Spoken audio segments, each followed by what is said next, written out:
And you have the floor, Chairperson Kammerer. Okay, well, let's welcome everybody and go ahead and call the meeting to order and start with a roll call. If you will check and see who's here, and then we'll move forward. Will do. Members Jacobs, Jansen, Kearney, Here. Pristupa, Here. Wilhelm, Here. and Kammerer. Here. And you do have a quorum. Excellent. Next thing on the agenda is introductions. Can we hear as far as who we have from the county and who we have as presenters?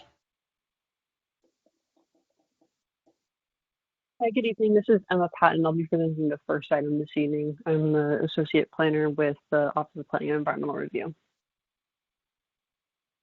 Good evening. This is Wendy Hartman. I'm a Principal Planner with Environmental Planning and Environmental Review. And with me tonight for the SB2 housing item is Jessica Brandt and Thomas Vogt.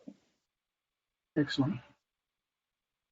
Okay, and this is Lydia with the Clerk of the Board's office, and I just wanted to acknowledge Member Jansen. I do see you on board. Excellent. Is that it for introductions? I believe so, yes. Yes, so. Next, we have CPAC announcements. I don't know that we have any, do we? You know, if I could read the general announcement first, and then move forward, if you don't mind. Okay. Okay. In compliance with directives of the county, state, and Centers for Disease Control and Prevention, this meeting is live streaming closed to in-person public participation. Temporary procedures are subject to change pursuant to guidelines related to social distancing and minimizing person-to-person contact. To make a verbal comment at today's meeting, dial 916-875-2500 and follow the prompts to be placed in queue for a specific agenda item or off-agenda matter. When the chair opens public comment for a specific agenda item or off-agenda matter, callers will be transferred from the queue into the meeting to make a verbal comment. Written comments are always accepted. Feel free to send your email comment to boardclerk@saccounty.net, and your comment will be routed to the board and filed in the record.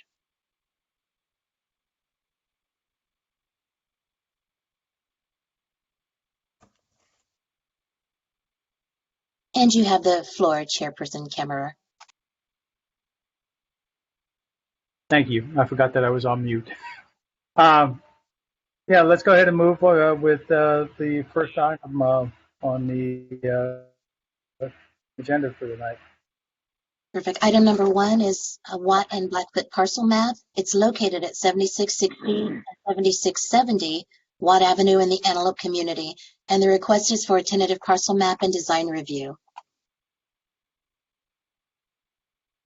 All right, good evening, everyone. Again, this is Emma Patton. I am the project manager for the Watt and Blackfoot parcel map. The CPAC considered this item during last month's meeting and chose to continue it to this evening, as there were a couple of matters which you requested further information on related to site security and landscaping. So given that the CPAC has already heard this project, I'm going to kind of go off script, not really go into great detail regarding the request itself, but instead I'll provide just a quick refresher for you and some background, which may shed some light on the concerns that were raised during the last CPAC meeting. If you can go to the slide with the tentative parcel map on it. Going to be a couple slides in. Thank you.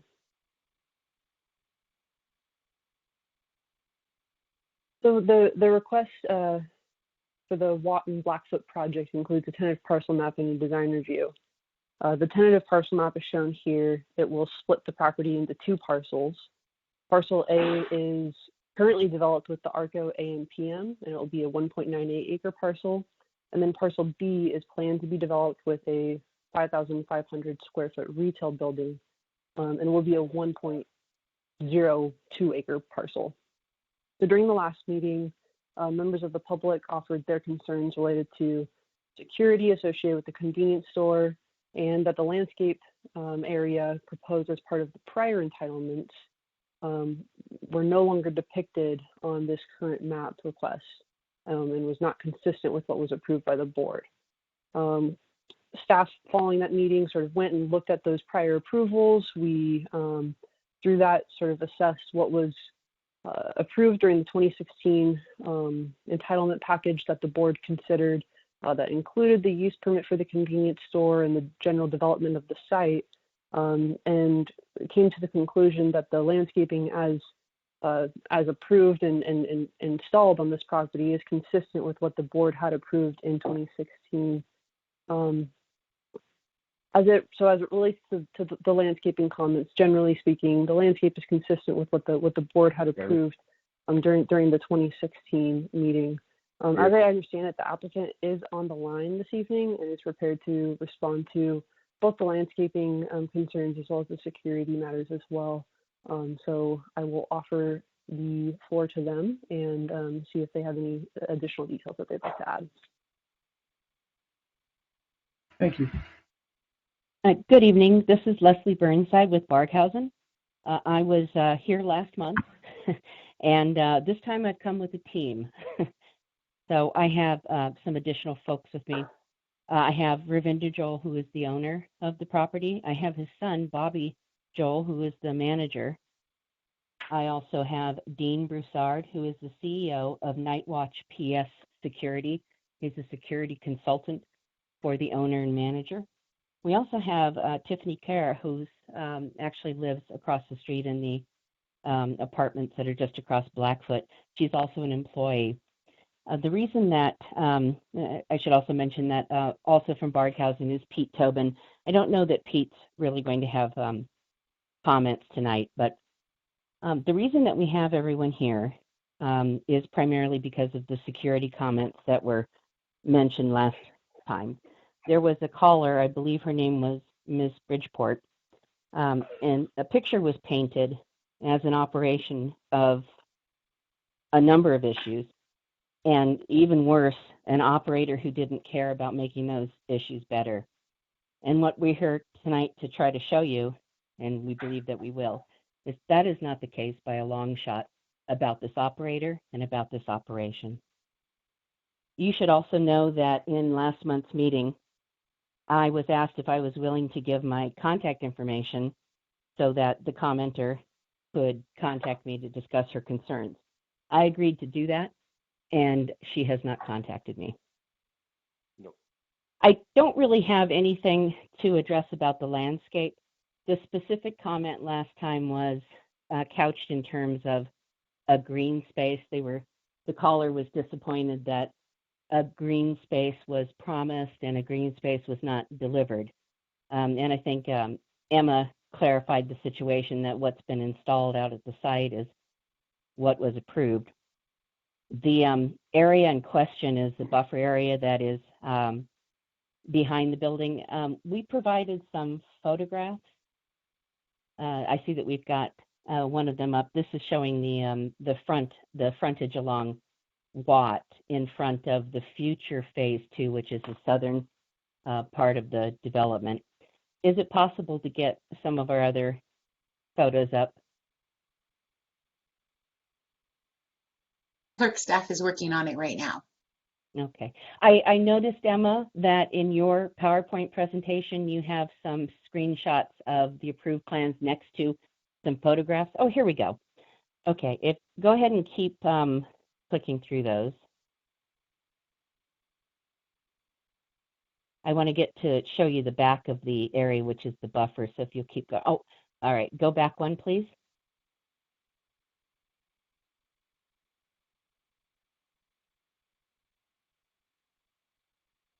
And one more.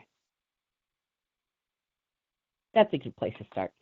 Okay, so this area, it provides a buffer between the storage area, and then as you move a little further south, we have residential back there as well.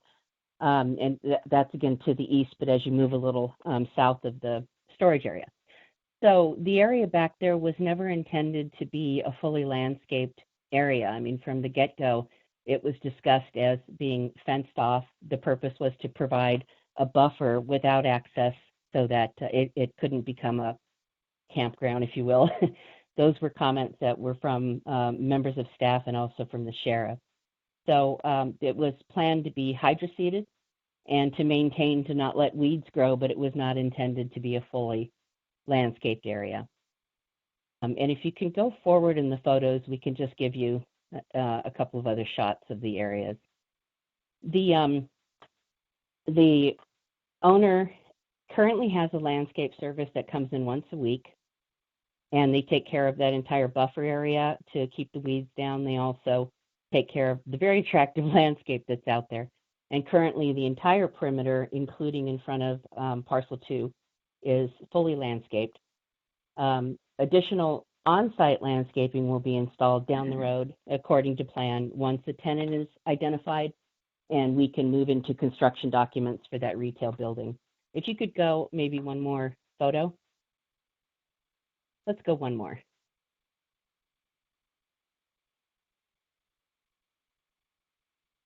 So this photo shows sort of the transition as you're moving. There's a walkway that leads from the Arco convenience store, travels south, meandering to the what you're seeing behind the wrought iron fence is the actual lot for the phase 2.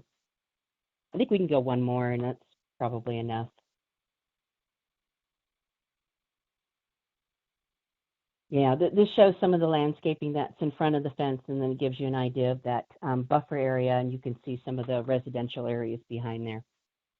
I really think that's probably going to be enough with the landscaping. I hope that sort of put the landscape comment to rest.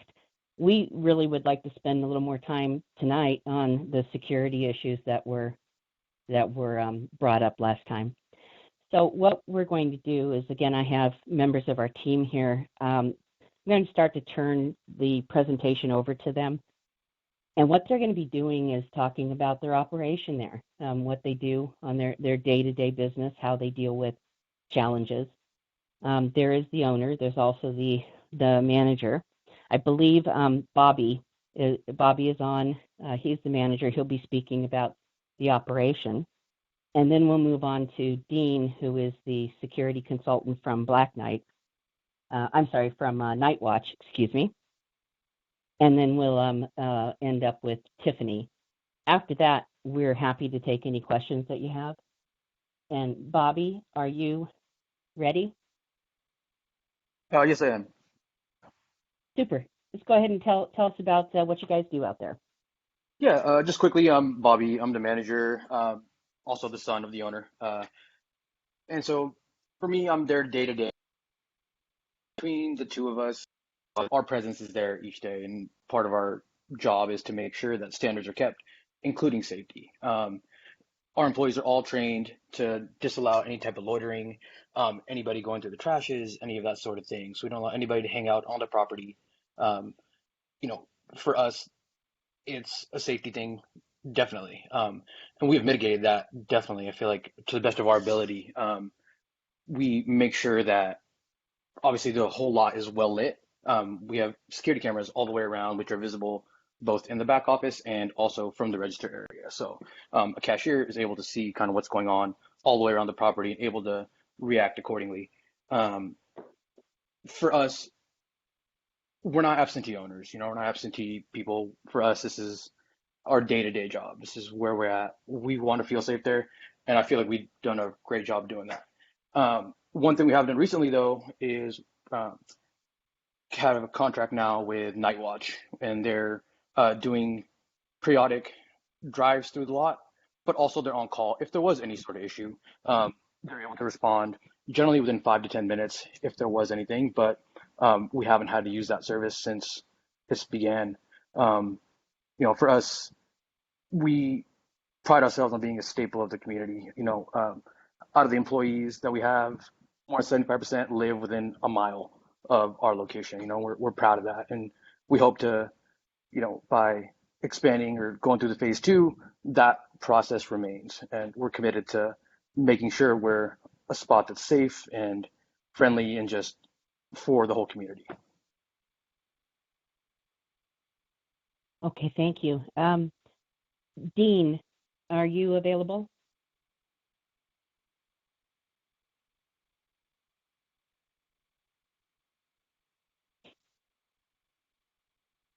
Dean, do we have you on the line? Dean Brassard?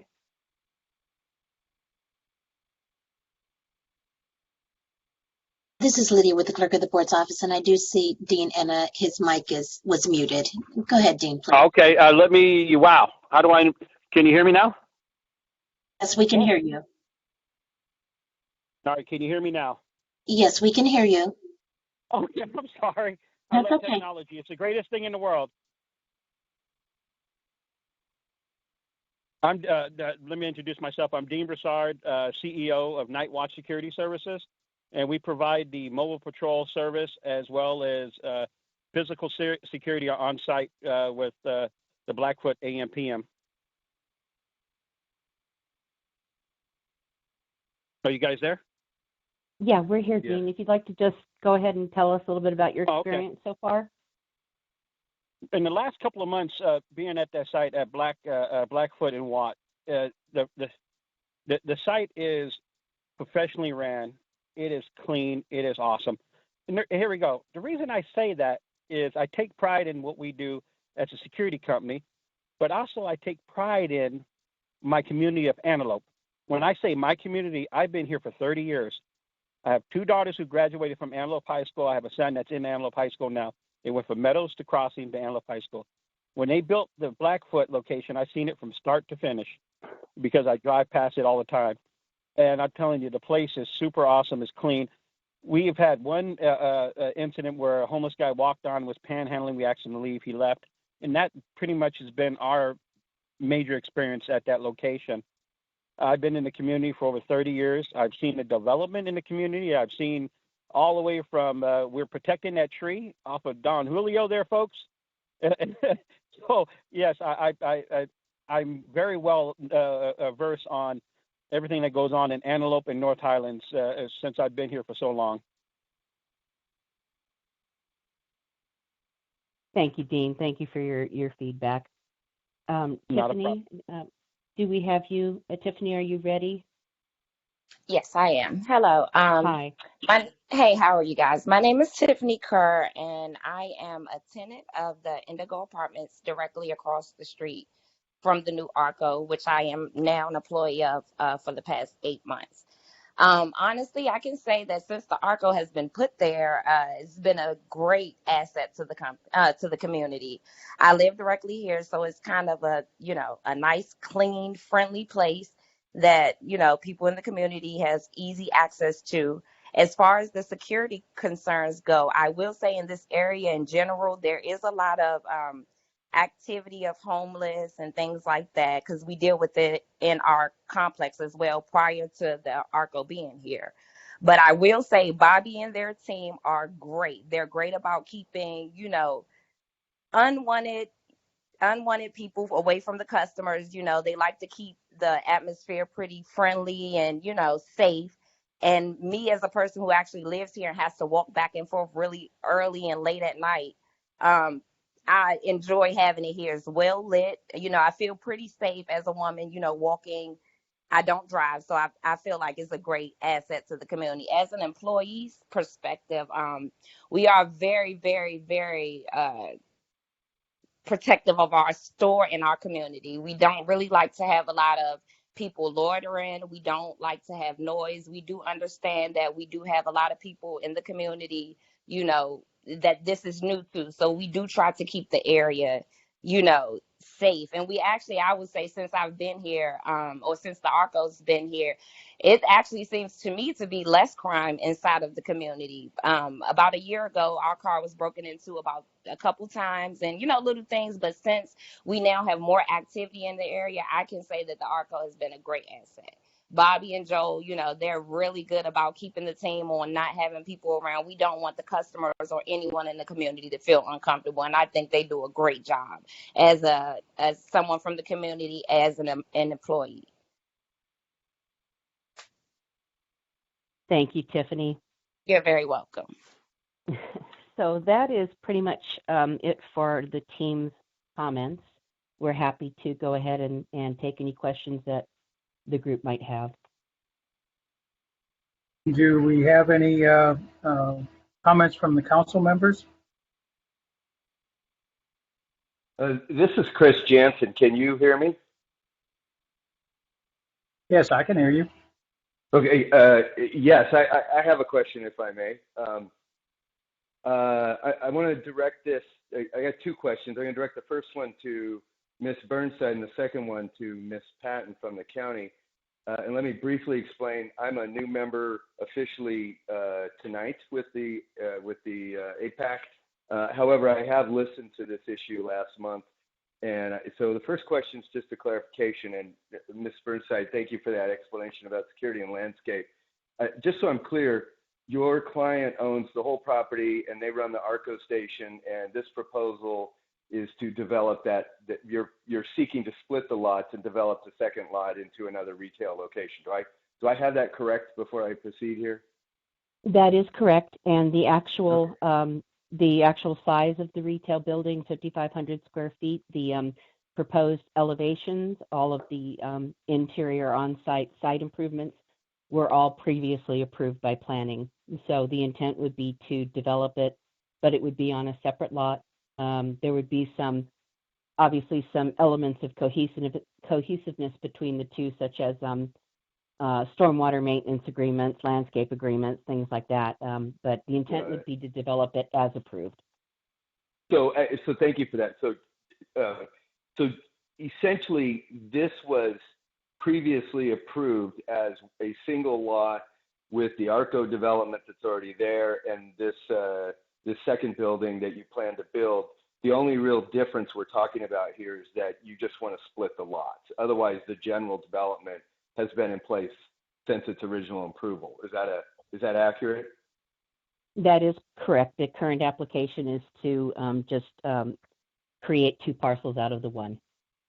Okay. So my next question is for Ms. Patton from the county.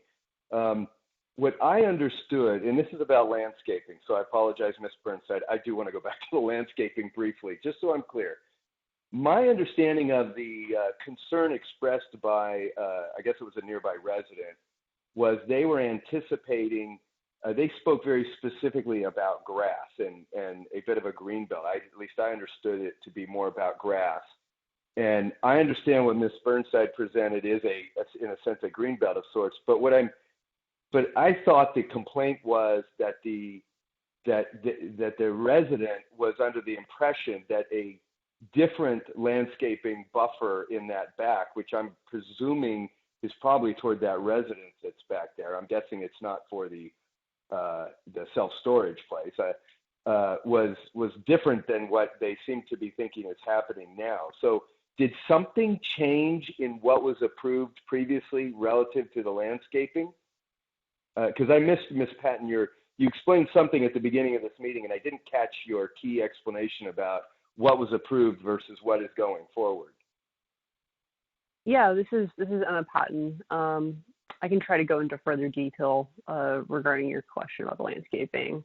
In 2016, the board approved an entitlement package and development plans associated with that development package. Those plans included a preliminary landscape plan.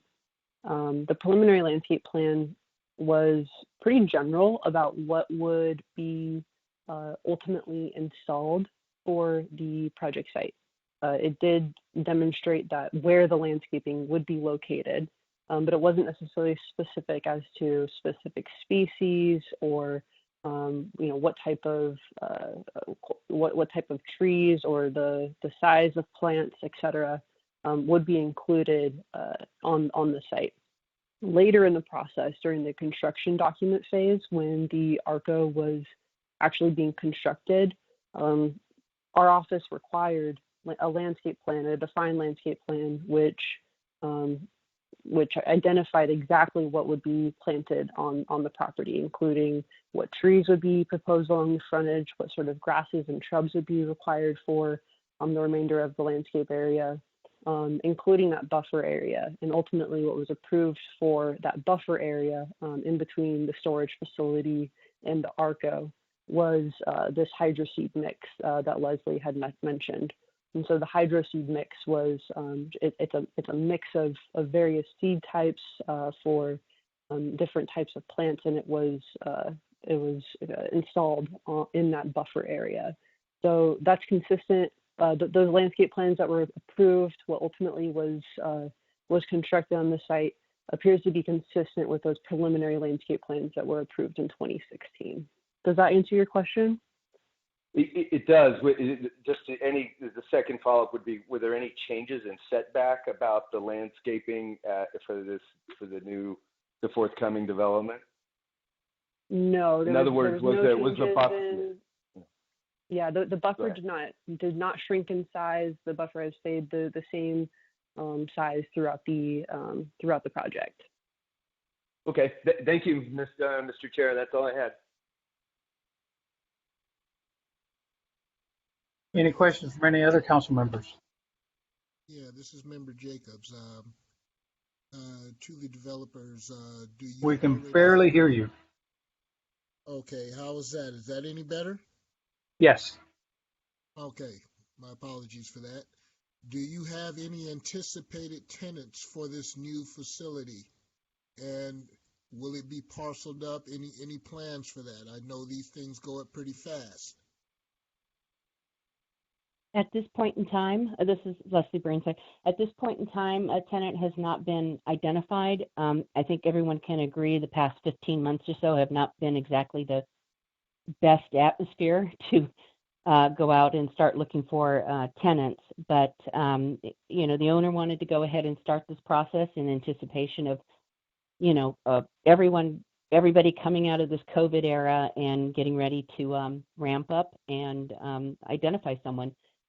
Be aware it's set up and it's parked as general retail right now, not a specific like a food use. If there were some tenants that came along that were different than that original intent, obviously we'd be talking about a future change of application, a different type of application that would be needed to address those changes. But sorry, that's a long answer, but at this point, no. If anybody has any suggestions, we'd love to hear them. Okay. Also, another question for you. I'm looking at your map and I'm looking at Google Map, and the street that's to the south is called Roberta Lane. Does Roberta Lane go through to Watt Avenue right next to where your proposed site is? Or is that a dead end from the Roberta side? It does This not is Emma go Patton. I'm sorry, go ahead. Oh, sorry. Go ahead, Leslie. Oh, no, please. I have the feeling you're going to answer this better than me. Yeah, I was just going to comment that Roberta Lane is a private lane that's associated with the multifamily residential project just located to the south, and it does not go through to Watt. Okay. And there will be no walkway from Trelevin Court, which is right behind the proposed site. All that's closed off. If people there want access, they need to go around the Blackfoot and Watt, correct? That is how it is currently designed. That's correct. Okay. Thank you. So this is Member Kearney. I do have a question. I'm having trouble understanding all of this. I'm reading your project proposals, and you talk about zoning and high density housing, but here you're talking about landscaping and shopping centers. So maybe you could help me understand exactly what is exactly that we're Different agenda item. Okay, that's what I just wanted to make sure. Thanks. Yeah.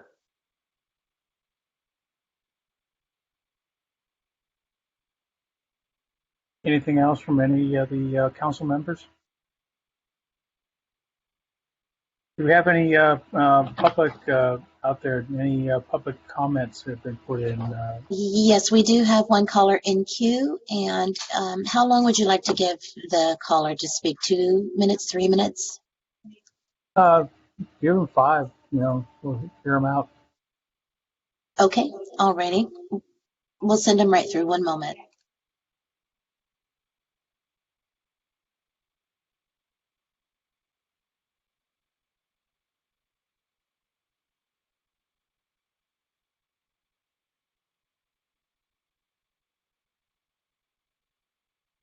Okay. Please start your comment now.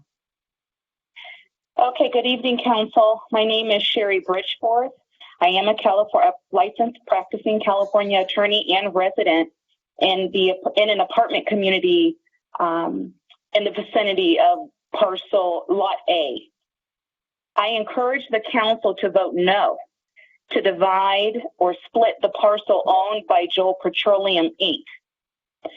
The owner, as you know, already operates a gas station on Lot A. The owner has a practice of allowing public nuisances to occur that unreasonably disrupt the health, safety, quiet enjoyment of the residents.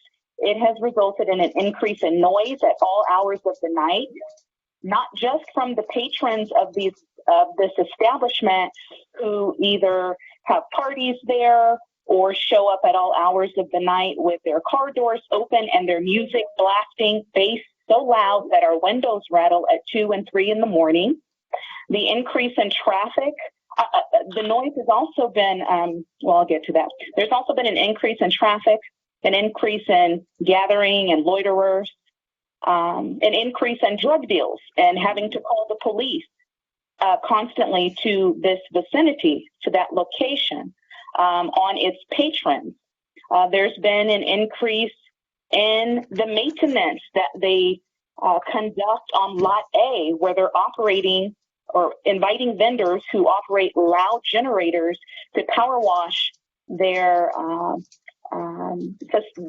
facility from 10 p.m. until sometime well after midnight on a repeated basis. There's been an increase in housing insecure camps and loitering of the homeless. There has been an increase in the abandoned vehicles and unregistered vehicles that are attracted to the area because of the business already conducted on Lot A. There's been an increase in trash. There's been an increase in fights, physical fights between adults. There have been altercations where some of their patrons are conducting drug deals and verbally assaulting children, and we have had to call the police to come and handle those types of occurrences. There has been an increase in lovers' quarrels all hours of the night on Lot A. Unfortunately, this has reduced the quality of life here in Antelope, especially for those of us residents who happen to live in the area. There's been a reduction in safety. There's been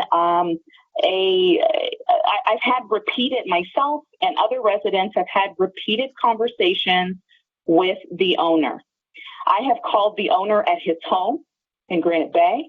I have called the owner while he is at work on Lot A. I have called and spoken to his son. We have called and spoken to their staff. The staff refuse or are scared to ask unruly patrons to either abide or leave. When we speak with the owner, our concerns are met with lip service. We give him low-cost options to mitigate these concerns, and it's met with lip service. None of those low-cost efforts have been implemented.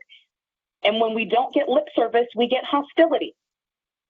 There have been many nights of lack of sleep, including at least 4 occasions this week where I have had to call the business establishment at Lot A to tell them, please, it's 3 in the morning, it's 2 in the morning, it's after midnight. Please ask your patrons to turn their music down.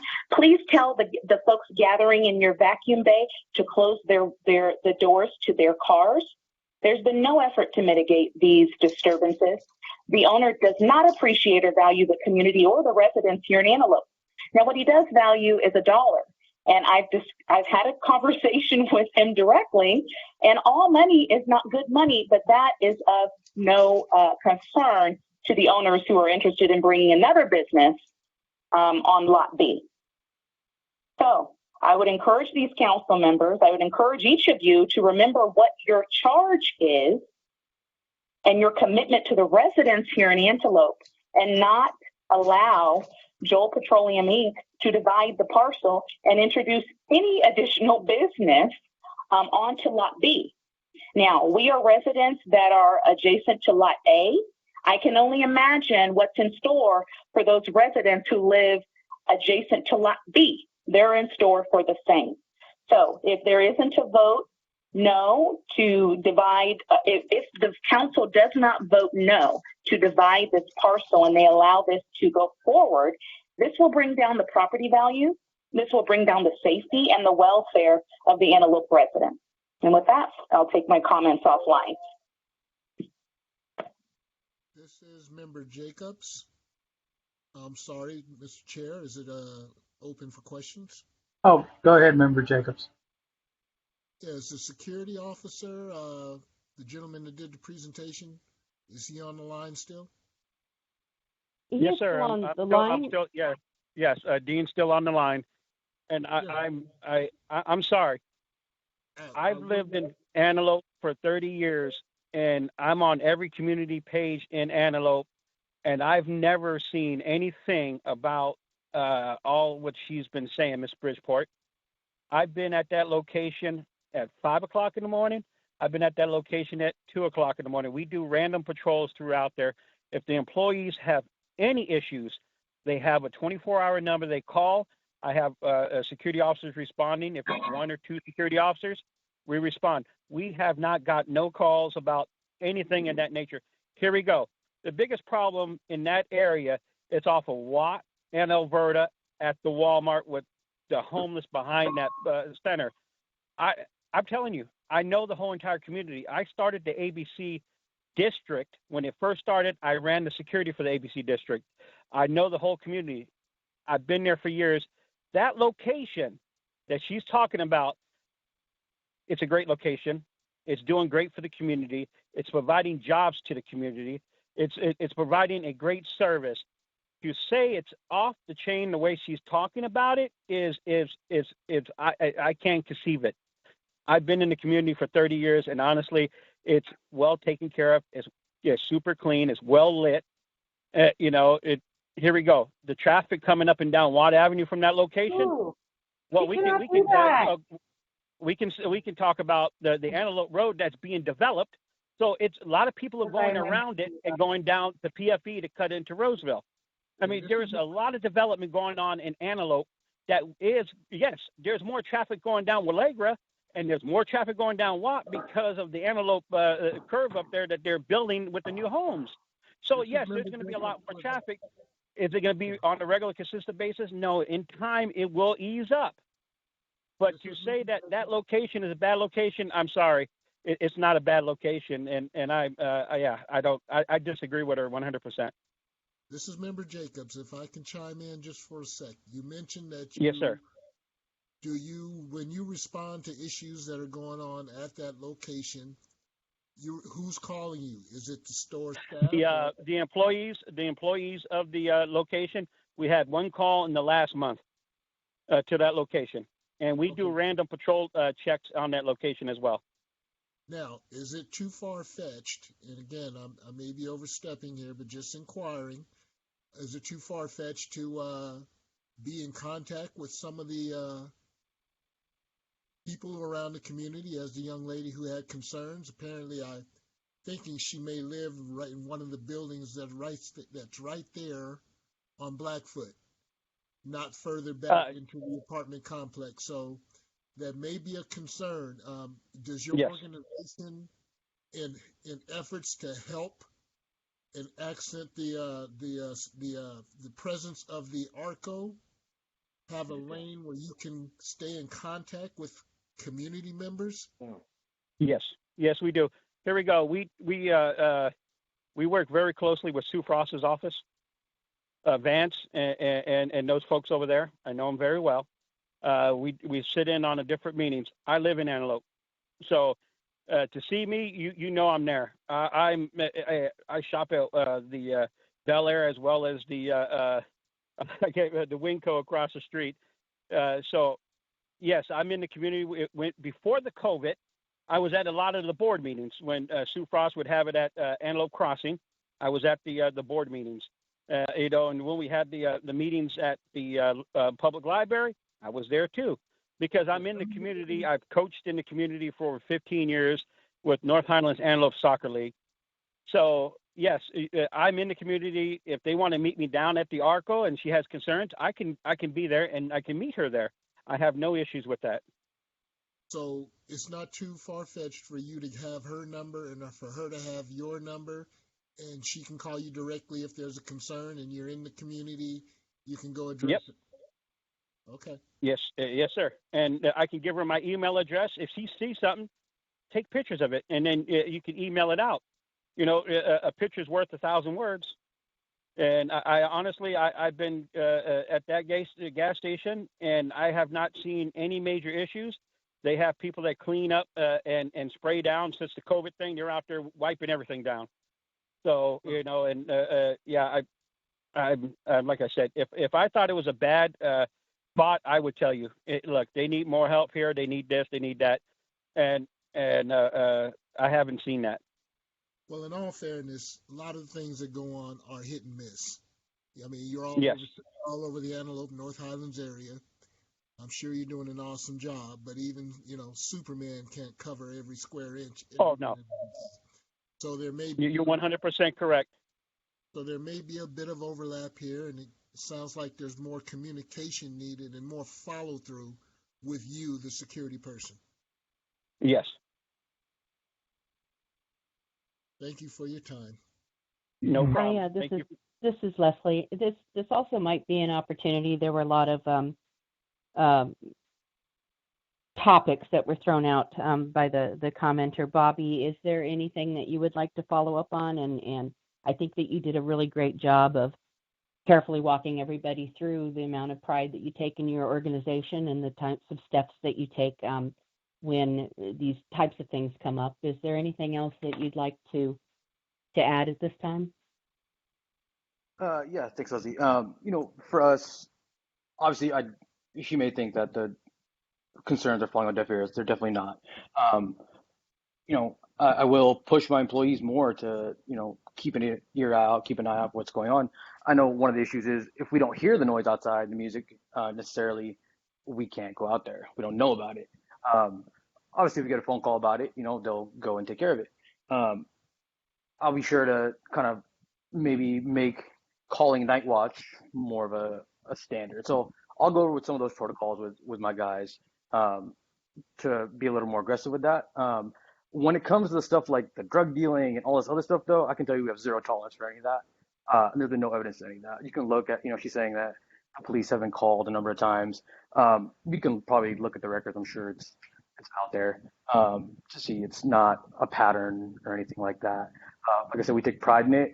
I don't want to feel unsafe there. We don't want our customers or the neighborhood to feel unsafe either. That being said, you know, we work hard to keep things safe, secure, and just approachable for everybody. You know, we're doing what we can. We're doing our best, and we will keep trying to get better at it. That's kind of what I have to offer. You know, I don't know that from what I've heard from the community, you know, stuff like abandoned cars and this and that's been going on in that area well before we opened this up. So I don't know how to respond to that necessarily. You know, some of the noise also is that apartment complex across the street. They can't smoke inside that complex, so people come out to the street to smoke. Unrelated to us, that's just kind of the nature of how it's set up. Just, you know, I don't want to nitpick little things, but that's just kind of the nature of, you know, the community also. We want to be there for the community. We want to support them as best we can. I'll make sure to, you know, talk to my guys more and make sure that we maybe are a little more forthright with approaching night watch and calling them, and or, you know, maybe Dean can increase the patrols or whatever it might be. So yeah, that's kind of my response. This is Member Kearney. Ms. Burnside, I don't know if it was you or somebody else, but somebody had given their number out last time to the public, I believe, to contact you about security issues or security concerns. Was that accurate? Is that you? That or was me. That Okay. was me, and that came up during the meeting, and I confirmed my contact information, and the clerk of the meeting, as I understood it, was to contact Miss Bridgeforth and Yeah. give her that information, and she has not contacted me. Okay. Now, am I correct that nobody has contacted you regarding security concerns in that area since you've given out your contact information? There's no one. Correct. Okay. Thank you. This is Member Jacobs. Just curious, how many other ARCOs do you own in the area? Apparently, you have experience with this. We do. The Antelope location was our third. We have one in Rockland, one in Auburn. We've been in the business since 2007. So, it's we do have a lot of experience in this and running safe, secure locations. That's I hate to beat it a horse, but that's just the thing we prioritize. Because, like I said, I don't want to feel unsafe at work. So I don't want any of my customers and my employees or anybody else either. So, yeah, it's our third location that we opened up last January there in Antelope. And they're all pure gas stations, not mixed use, correct? They're all on individual parcels. Yeah, so they're just gas station, convenience stores. Thank you. Welcome. This is Member Jansen. I have a question for Ms. Patton again. This site, as it is one large lot, is already approved for development. In other words, if the lot is not split, the owner can proceed with developing that property as it sits. Is that correct? Yes, that is correct. The 2016 approvals included the development of the southern portion of the property, and what is before you today is a tentative parcel map to divide the 3-acre property into 2 parcels. So my point is this: I'm sympathetic to the member from the public and the concerns. I don't doubt for a moment that they've had some frustrations there. I'm also appreciative of the owner's comments and being here regarding security. The member from the public is specifically requesting that we not approve the division of the property because she's associating that with security and making things, in her view, potentially a greater security risk and continuing the challenges that she's expressing. I don't think that has really anything to do with security, what's before us today. Nor do I think the concerns she's expressing are best addressed in this body. I certainly think it's very valuable information, and had maybe we been talking about this before the whole site was developed, there might have been another conversation to have. But I'm not sure that even if this panel agreed with her and said no, and even if the county disallowed the division of the site, that it would really have any potential impact on the security. That the owner could still develop the property and move forward. And again, I'm not advocating that makes the security issue worse. I just don't think that this is the right vote to express or address any of those kinds of concerns. Then that's my final comment there. Yeah, this is Joe Kammerer, and I agree with definitely what you're saying. There are a lot of concerns brought up. It's amazing the amount of discussion that this one item has had. I think it's one of those things that one way or another, there's going to be something else there, whether it's divided into 2 parcels or whether it's 1 parcel and then they just continue developing. At this point, is there any council member who would like to put a motion forward to what we'd like to recommend to the Board of Supervisors? Just a correction on that. The recommendation would be to the Subdivision Review Committee. Okay. Member Kammerer, can I make one final comment before you do that? Sure. I just want to address that one comment from the public because she said that we need to remember what we have volunteered to do as members of this CPAC, and that is to represent the members of the community. And I know she's expressed her concerns, but at the same time, just for the record, she's one person. And if it were truly as big of a concern as she makes it sound, I quite frankly, I'm a little bit surprised that there are not more members of the community speaking up. Agreed.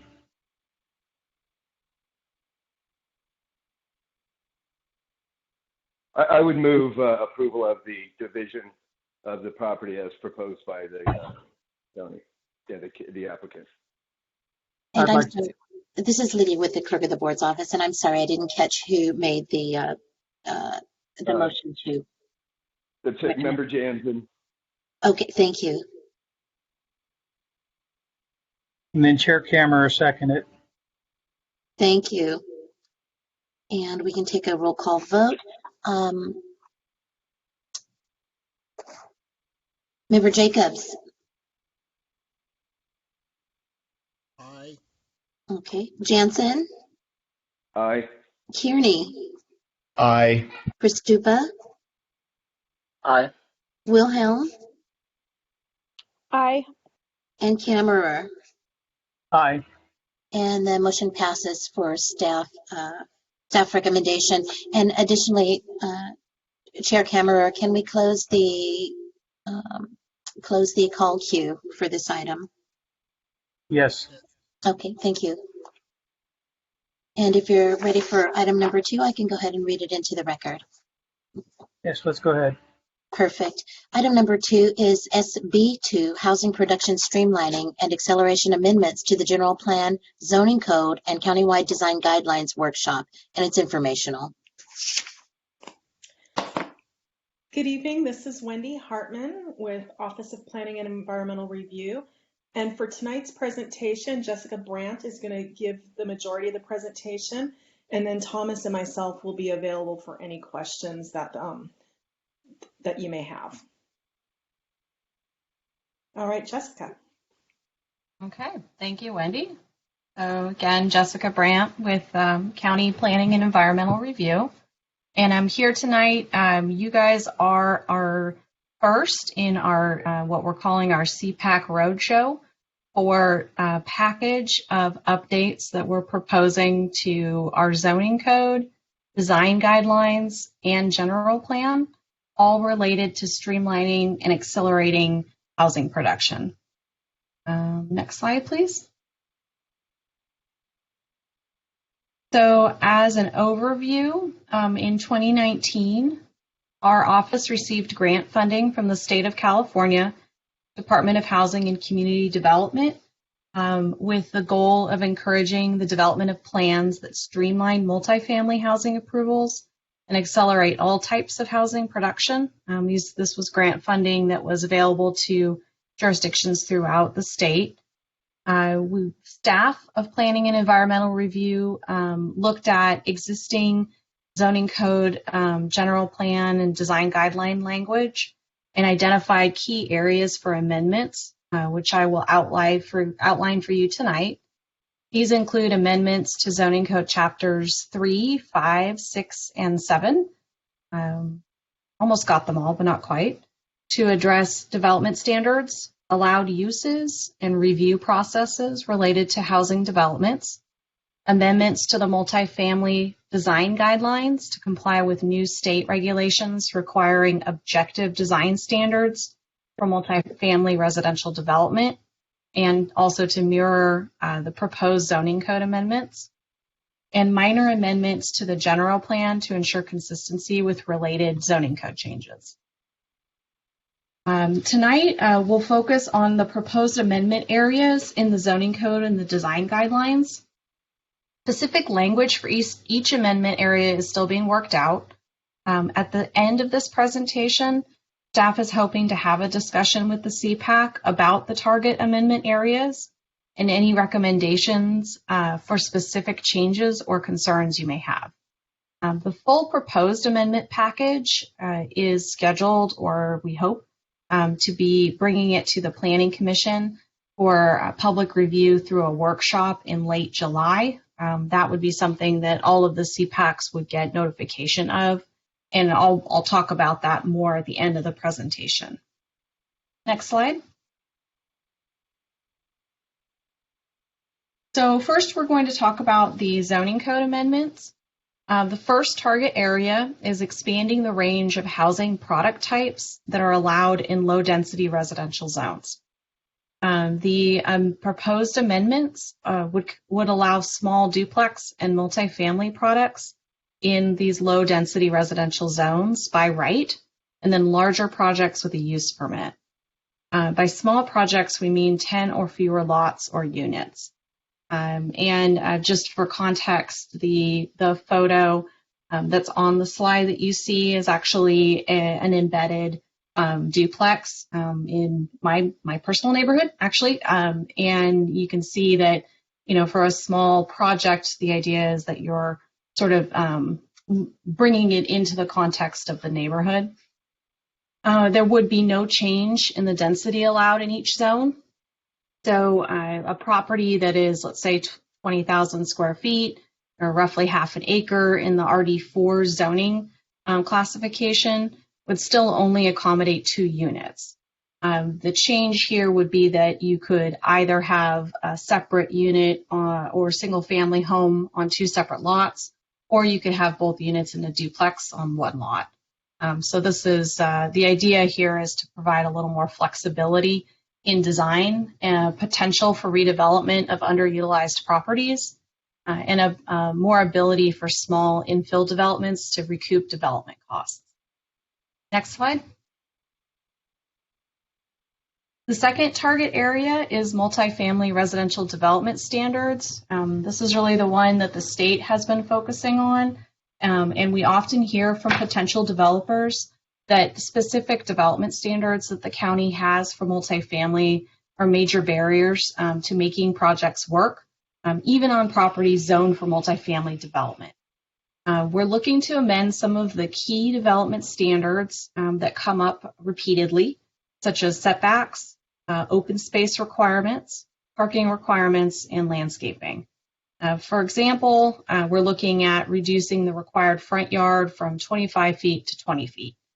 Not looking for huge changes here, but definitely trying to whittle this down just as a way to, again, looking for that flexibility in design.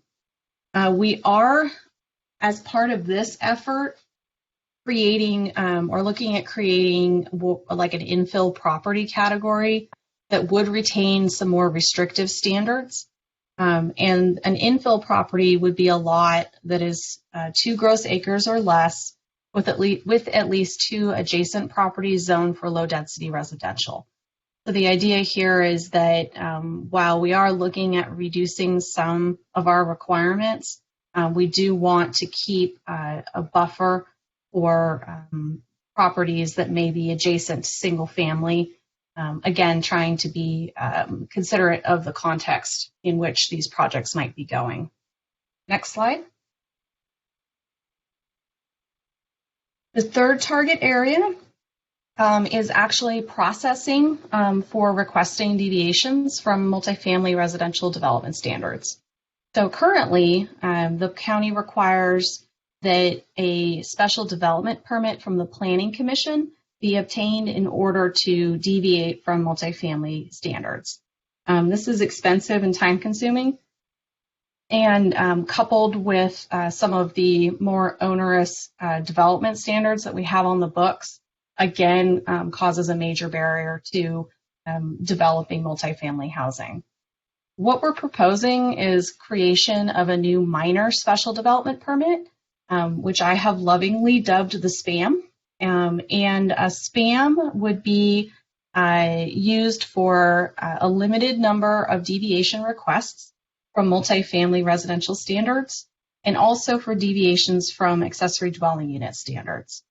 This would be set up similarly to a minor level permit we have right now called a minor use permit. The decision is made on a minor use permit by the planning director after an analysis by staff and public comment period. There's no CPAC review, but it would be appealable to the Board of Zoning Appeals, and would be subject to CEQA review. The thought here is that we're looking at moving projects to a lower level of review for or minor deviation requests. We're still working on the extent of this reach, and this is actually an area that we're hoping to get some feedback from the CPAC in particular. We're looking at either limiting the number of deviations that a project could request at a minor level, or the extent of the deviation requested before we would then move the project to a higher level of a special development permit. This would likely be a special development permit to the zoning administrator. So, for example, if someone was asking for 2 deviations from development standards, that could be a minor, or if they're asking for deviation up to 50% of a particular standard, that would be a minor. Again, still working on that, so interested in any feedback people might have. Next slide. The fourth area of targeted amendments is zoning code of language related to density bonus programs. State laws have changed radically since the existing language in our code was added. And, just to note that these density bonus programs that we're looking at updates to only apply to projects that include regulatory agreements related to providing target population housing. So, can you quickly explain what density bonus program is? I sure can. So a density bonus is basically if you are providing housing for a targeted group. So, for example, seniors, or most often thought of is low-income housing or very low-income housing, where you're restricting the rents. You are then, and you do it in such a way that you have a regulatory agreement where you, as the project actually has like a 40, or now it's a 55-year agreement to keep those rents low, or those units only for seniors or disabled veterans, then you can actually obtain a bonus or additional density on the site. And the site itself, while it may be, let's say, like an RD 20, so it would only allow 20 units per acre, it could go up depending on how much affordability or targeted units you're providing. You could increase that density. So, Wendy, did you want to chime in on that at all? I think you covered it, and if the CPAC has specific questions at the end of the presentation, I'd be happy to chime in. Yeah, the density bonus programs, because you have to enter into these regulatory agreements, we don't see that many projects that do take advantage of them. We do have a few in the county, and Wendy could talk about it further. But this is an area where if a project is going through a process to get a density bonus, they really do have to have these regulatory projects or regulatory agreements in place. And the state in this area has basically expanded the types of housing that could receive density bonuses, and then the amount of density bonuses that can be requested. So you see on the slide here, there's a potential to increase the maximum density up to 80%. So you could go from 20 to, terrible at math, 38, 36, a lot, units per acre. So it is significant. This is all response to state law, however. This is not anything that the county has a particular purview over. We're more responding to the state.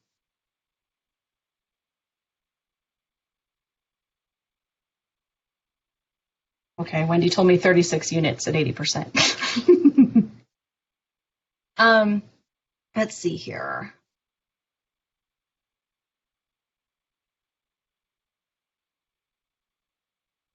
Okay. Let's, with density bonus, if there are any questions on that, like Wendy said, let's, we can bring those up at the end and she can chime in on that. Let's move on to the next slide. Okay, so this is the other main area that we're working on, and that is the countywide design guidelines. And the countywide design guidelines were part of the 2015 development code package that I looked to expand out how we review projects, and that's for all types of development. Recently, the state has started requiring local jurisdictions to use only objective standards when reviewing the design of multifamily residential development in particular. And that puts a lot of our design guidelines in a little bit of jeopardy. We have a lot of guidelines that are subjective in ways either they're kind of context specific or at the purview of our design review administrator. And so we needed to take a look at this in order to come into compliance with the state legislation. And we looked at it as an opportunity to bring a set of design standards into the design guidelines document. And so the design guidelines document, it would actually be sort of remade as our design guidelines and standards document. And if it's successful, we may move to doing the same sort of thing for other product types, not just multifamily. But in this package, it would only be for multifamily. We're proposing specifically to amend the 3rd chapter of the design guidelines. And we would change the guidelines to standards. They would be treated the same as development standards. So a special development permit would be required for any deviation from design standards as well. Most of the design standards that we're looking at would be made from existing design guidelines. For instance, specific varied treatment on facades like wainscoting or window shutters, beefed up landscaping along interior perimeter property lines. But there are some new standards that we are considering, and this is another area that we're interested in CPAC feedback for sure. One is looking at mandating that if a multifamily project has a stub street that would back up to a portion of the project, that the proposed development would actually tie in to complete the circulation network in that area. This would be a new standard. It's not a zoning code standard. It wasn't a design guideline, but it is something that has been part of a lot of our community plans and our general plan policies. And so we're eager to see what CPACs think about that one.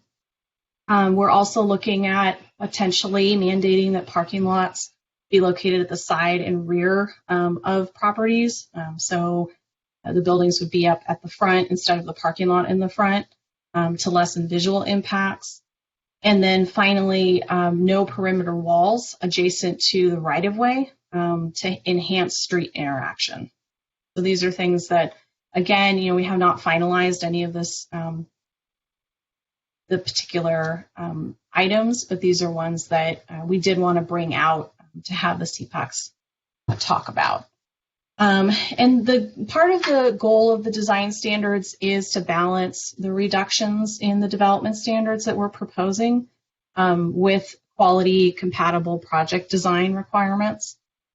We see it as, an opportunity to get them more in line and balance each other, and hopefully help bring forward design, quality design, and a greater use of properties that are available. Let's go to slide 8, please. These are some other housing-related changes that are not necessarily related to what we're doing with multifamily, but they are areas that we wanted to bring to the CPAC so that you're aware of other housing-related changes that are happening. One is related to emergency shelters. There was a Senate bill and an Assembly bill that requires that facilities that are called low barrier navigation centers, they are supposed to be allowed anywhere we allow emergency shelters. And then some modifications to the development standards that we require for those sorts of facilities to be consistent with state law. Just to note that the emergency shelters and low barrier navigation centers are only allowed in the GC general commercial and M1 light industrial zoning districts now, and that would not change with this modification to our code. But we did need to address it to meet state regulations. We are adding some definitions related to permanent supportive housing and being consistent with state law as to what is we have to consider as single family housing. There's certain types of group homes, supportive housing type situations that we have to allow anywhere we allow a single family home. So we're clarifying some language for that. And then finally, there are modifications to internal procedures, application forms, user guides, mostly to address what are called SB 35 and SB 330, which are two bills that require streamlining processing for housing development projects, either by limiting the number of hearings, the processing timelines, level of review, and other sort of factors that are believed to also throw out barriers to housing development. Next slide. Okay, so we are at our next step slide. So as I mentioned at the start, you guys are our kickoff for our CPAC Roadshow. We are going through each of the 14 CPACs over this month and next. And then based on feedback that we've received there and internal, external reviews, we'll finalize some draft amendments to the zoning code, general plan and design guidelines. And then we plan to workshop at the County Planning Commission. The public hearing before the Planning Commission, we are hoping to get early fall and then to the Board of Supervisors in December. Part of the grant funding is that there is a timeline in which the state will reimburse our costs. So we are trying our best to meet that timeline and still get this out. So there's a robust discussion about what we're proposing here. We have a planning webpage up. It is the SB2 Housing Production Streamlining and Acceleration page. Very exciting. And you can get to it just from our regular page under what's new. And then if you have questions or comments and we're not able to talk about them tonight, you're welcome to email them to me. My email is on the slide, brantj@saccounty.net. And with that, I hope that we can have a little bit of a discussion on anything that piqued your interest. And I'm happy to also revisit any of the specific topic areas to go into further detail as well. Okay, well, let's open it up for council member comments. Do we have anything? This is Member Jans, and a couple of thoughts. You started. Well, let me ask you this. First of all, obviously a lot of work has gone into this, and thank you for bringing the presentation.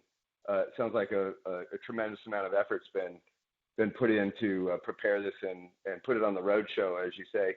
Mm-hmm. When it was being developed, who were the stakeholder groups in on this development of this package? So we have been working a little bit with our housing element team, and because the county's housing element has also been going through, and they've been working with a number of stakeholders on their end, and then they have been feeding us a lot of feedback that they've been receiving. So Wendy, can you think of I know there's housing housing. Oh God, it's a good question. There's the Housing Advocates, Housing Alliance. We've also been working with on the design standards, the AIA, which is the architects group. I'm sorry I don't have the name of all the groups, but No. our housing element team, when they were working on our environmental justice element, there was a group of stakeholders that were created as part of that, and they used a lot of those same stakeholders in the housing element. And a lot of the changes being proposed in our zoning code do come from housing element programs along with state legislative mandates. So I'm trying to organize a couple thoughts here. The purpose of the grant, you talked about streamlining, and I think there's some language in there about making the development process more efficient, or the approval process more efficient. I didn't really hear that. What I heard was there's a bunch of state mandates we have to follow. So like them or not, they're state mandates. I don't want to really comment too much about that, but let me be a little blunt. Kind of what I took from this is we're adding density into smaller projects, particularly the infill projects. I know there's more complexity to this than that, but there was a theme here of adding density into projects, and even a reduction of setback. I'm not seeing the connection to streamlining and making it more efficient. What's the connection there? Okay. I can give a stab at that. This is Wendy. Yeah, go for it. First, I do want to reiterate that we are not increasing the density in any of these zone districts. So whatever the base density or whatever the max density is in a zone district is still the maximum number of units that someone can build, with the exception of the state mandated density bonus program. So I believe Jessica gave an example early on where she said if there was a half-acre property in an RD4 zone, the max density on that site would be 2 units, regardless of whether those are 2 units on 2 separate lots or 2 units on a single lot. So density will not be increased through these amendments, but the streamlining that will occur is in a couple different methods. The first is that by reducing some of the setbacks and development standards that we currently have on the books. We did look at some other jurisdictions, and so our setbacks in some cases were much greater than what is often the case in other areas for similar types of projects. They get streamlined if they don't require a special development permit and are actually able to build their project. So if you have a multifamily property, the hope is that you'll be able to develop a multifamily project on that property without also having to seek a bunch of deviation approvals.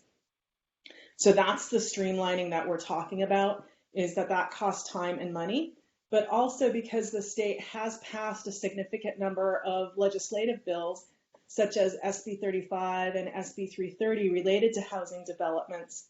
We are also kind of being pushed in the direction that we need to find ways to make more housing developments approved at the administrative or ministerial level and not at the discretionary level. I hope that answered your question. If not, I can expand on it further. No, it does, and thank you. No problem. My learning curve's a little high in this particular area, but the zone capacity helps. I'll say this. I was thinking of this from the standpoint, and I have a little bit of experience of both sides of what I'm about to say, of owning a piece of property that's next to a vacant lot, that's a big vacant lot that becomes an infill. And all of a sudden, and I'm not referring to a Sacramento County example, a different area, all of a sudden a multifamily development goes in, and it's not really consistent with what's happening in the neighborhood. In my opinion, as a resident, that doesn't usually go very well for the other residents who are already there. So infill triggers a reaction to me when we start talking about opportunities to multifamily infills. But I presume there's some existing, maybe I shouldn't presume, I'll say that there must be some county planning requirements for consistency with neighborhoods and the zone area overall. I'm not real sure how big a zone is, but I'll stop there.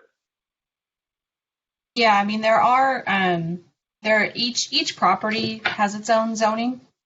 So it can get a little challenging if you have sort of a sprinkling of different zoning. Sometimes we will have a high density zone property next to a low density zone property. So that can become an issue. Yeah. And I guess I took the prior zoning remark to mean something different than that. But that's exactly what concerns me is all of a sudden, you have neighborhoods that start having something bigger. Yeah. I don't want to deep dive too much. I'm sure there's other people who have some comments, and we're focused on Antelope. But I'll just simply say some of that really sends some concerns to me, even if they are state mandates. But I do appreciate the overall effort and intent here. I will say with the before we move on to another comment, the development standard reductions. What we've been seeing with properties is that the property may be zoned for 20 units, but because we have such what developers consider onerous development standards, it's hard for them to make even a project half that dense work on the site without asking for some sort of special review. So really what we're targeting is almost like just trying to help people get to even what we've already considered it reasonable to have on the site, which is sort of, it's an odd way to look at it, but that seems to be more where we are than, even going further on density. Right. If deviations are becoming the standard, then maybe you need to change the standard, right? Exactly. Yeah. That right there is kind of the key point there is, we're trying to address the deviation requests that we see the most often on properties that should by right be able to develop at a certain density. And then follow it up with the design standards that work to make sure that that's not going to cause a negative spillover effect to properties next door. All right, thank you. Do we have any other comments from council members? This is Member Wilhelm. I had a question. It kind of was answered in the last one. I was going to ask if these came up because of requests for them to be changed for other projects. When the requests are made, how often are they approved? Are they usually approved? I mean, have these kind of been happening anyways generally, or are they not approved? How has that been working? Well, that's a good question. I would say for the most part, they're approved. And so it does end up seeming like sort of a non-issue that ends up causing people to go through all these extra reviews and extra time in the county system when in the end they're asking for a 2-foot deviation that no one notices. And so we take, I don't know, Wendy, what's your thought? I would agree that historically we have approved a lot of them. There may be instances where we did deny or recommended denial. I actually a few years ago worked on a project where we recommended denial. It ultimately was approved by the Planning Commission. But denying projects that are asking for deviations is actually going to be much more difficult moving forward because of some of the legislation passed. Specifically under SB 330, there are specific findings that the local jurisdiction has to make in order to deny a housing project.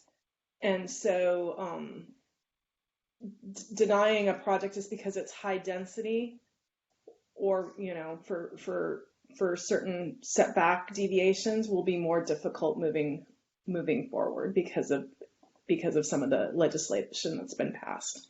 That's true. These things are just, it's just a reality of the cost of land and housing in California is what we're facing, and it's just squeezing more, trying to make houses as affordable as possible is a big drive behind a lot of this. Mm-hmm. Thank you. That answered my question. Thank you.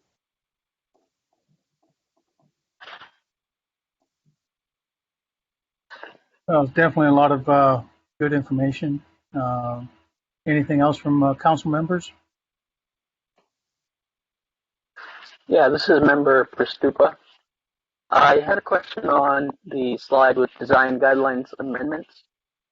So you guys mentioned that the required by state to move subjective to objective standards would make it basically kind of, does that mean to match the streetscape more? And also you mentioned that the walls would be possibly decreased to increase visual interaction. Can you go a little bit deeper into what that might mean? Because these are more like multifamily units. Yeah. So would that be more maybe if there's retail locations nearby, or how would that work? Yeah, so the push from the state is more just in a general sense as far as when you write a regulation, they want us to move away from something where there's some discretion in whether you think that the project meets the standard or not, to something that's objective, kind of like a checklist sort of item. So, like for instance, the wall, that, if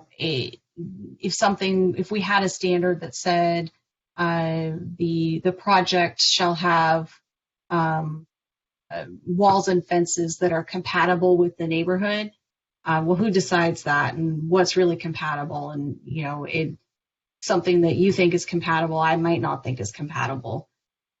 Whereas if we develop standards that are the project shall address the street and may only have open wrought iron fencing along right-of-ways, that's an objective standard. They either have that or they don't.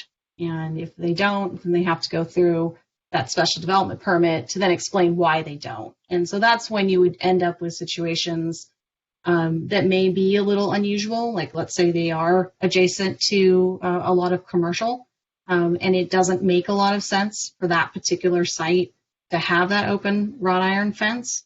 Then they would have to come in and request a deviation from that. So it's more just trying to pull the subjectivity out of it, which is really tough to do for design. Design seems very subjective, and there is kind of a nice thing to have that sort of subjectivity and the view of compatibility. But it seems that sometimes that's used as a tool to block development, and so the state has kind of come after that. Okay. I don't know if that answers the question. Yeah. Okay. Just remember, Jans, and my comment about that is that's losing local control. Yeah. Again, state mandate, but it's stripping local control. I appreciate the argument the state is making, but now we're standardizing more and more design elements that it just takes away the ability to create the flavors you want in your. Right. And when we brought this to the AIA, they were not really happy. They are a stakeholder, and they did provide comment, but they were, they didn't like the idea of that, like you said, homogenization of everything. So, yeah. Yeah, right. If you're an architect, that's how you help distinguish yourself. And Right. If you're a community, that's how you help distinguish yourself as well. This is Member Jacobs. I have a quick question here. These proposals, is it just for new construction as it goes on, or like if there's some of these items are out of compliance throughout the area, are they looking to go back and put them in compliance, like, for example, the walls in certain areas that may have changed due to traffic and new construction. Is that from here on, or are they going to go back and redo some things that are out of compliance now that weren't out of compliance prior to this move? No, it would be from here on. We have some existing language that provides kind of a grandfathering protection for existing properties. If a property were to come in and do a major remodel, and there's guidelines for what that means in the code, then they may have to come into compliance with the new standards. But for the most part, developments that are existing would just remain as they are. Thank you. Mm-hmm.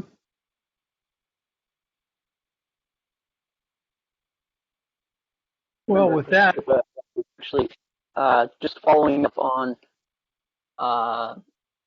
the member Jacobs' comment there. So this would go into code as like CBC 2022, or when would that, if it all was approved? So this is all zoning code. So it's all the land use codes. It wouldn't go into the building codes. That's a separate thing. There may be some state legislation that does affect the building codes. I think they've done some changes to the building codes related to like building requirements for accessory dwelling units. For instance, you can use the ladder to a loft if it's an accessory dwelling unit, but you don't get that option if it's just a regular house. But these particular things, everything we work with here in the planning department, it's all related to zoning code, general plan, and the like. Okay. But you just mentioned this member Jacobs doesn't apply to a house, but according to what I'm reading here and what you mentioned, that house is being used as a group home, foster home. Am I misreading that? Does it mean to say facility or single family operating in a community? So the way that the state requires us to classify small group homes, usually that's 6 clients or less, foster homes, homes for those with special needs, homes for those in recovery, those are all have to be classified as like a regular single family residence. So it's only when you get over that 6-person threshold, then it may be considered a facility. And even then, there are some exceptions to that. Okay, thank you. Mm-hmm.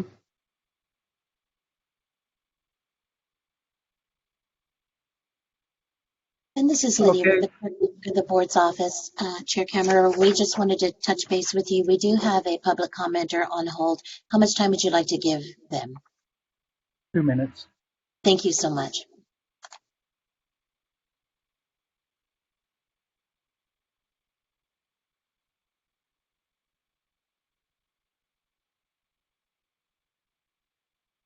Hi, I just had a couple of quick questions. One of the things that I heard you say is you were talking about the density program. And I know that we're kind of all onto it, holding out, waiting to hear about this 792 units that are coming in. But as this density program will affect our community, it sounds like I heard you say that it's 36 units per acre. And they're talking about doing 75 acres in this local area for new developed apartment complexes. So how will that affect us directly? Is that all going to be low income? Hi, this is Wendy Hartman. I am not sure what project you are referencing, but the density bonus program only applies to projects that are willing to enter into a regulatory agreement that restricts those units to certain income levels or certain populations. And so in order to get to the 80% density bonus increase, those projects would have to be 100% affordable to folks who are lower income. and they would have to be rent restricted for 50 years. And the developer would also have to enter into other things like paying prevailing wage, and there's certain monitoring and things that go along with that. So if an application comes to the planning department and they want to apply for a density bonus, it has to be submitted at the same time as the applications for any other entitlements that they're pursuing.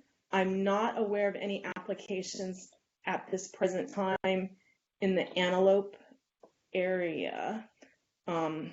Jessica, are you aware of any applications we received in Antelope area for density bonus? No, I do know there is the large multifamily site. Oh my God. Like The Alberta. The Alberta, yeah. Next to Bingo. 2018 Alberta is one of the areas. And then from what I heard there, the other area would be across, it's like connecting through across by U Street is how they're going to get to the 70 to 75 acres. I think these are being built as market rate. We can check into that. Mm-hmm. And they should be RD20 zone, if I'm remembering right. So that would be like a 20 unit per acre. Mm-hmm. So yeah, I think that's not something that would be affected by the density bonus allowances, unless, like Wendy said, they went through that whole regulatory agreement process. Okay. But we can take a look at it. Yeah, for sure. Okay, that'd be great. And then second, I heard you talk about the low barrier navigation. And I'm sorry, I kind of got a little confused right in there, but it sounded like you said that if they do build an apartment complex, that it's not required, a low-income apartment complex, that it then would not be required to add any additional shelters or assistance to the area? The low barrier navigation centers are a type of emergency shelter. So right now our emergency shelters are only permitted in 2 zone districts, neither of which are residential zones. They're general commercial and one of our industrial zones. So it's a type of emergency shelter. Yeah, it would be separate. Okay. Yeah. Hey, Color, your time is up.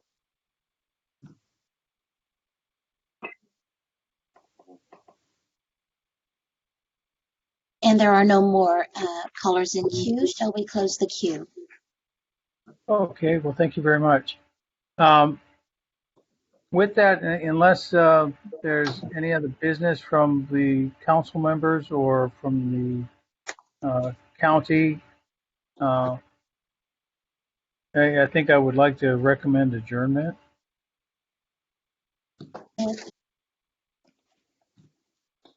Can I get that seconded unless we have other discussions? I'm sorry, there are, with the clerk of the board's office, and there are just a couple of quick items to kind of close out. The third item on the agenda is the staff update.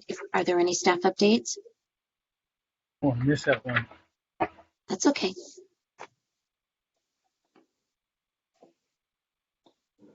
I don't believe there are any staff updates now. Okay, no staff updates. And the fourth item would be council member comments.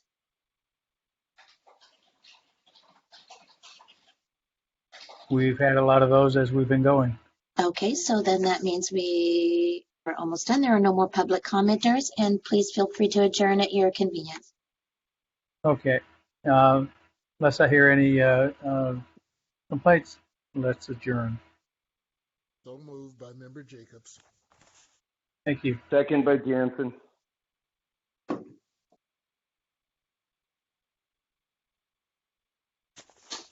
Y'all have a good night.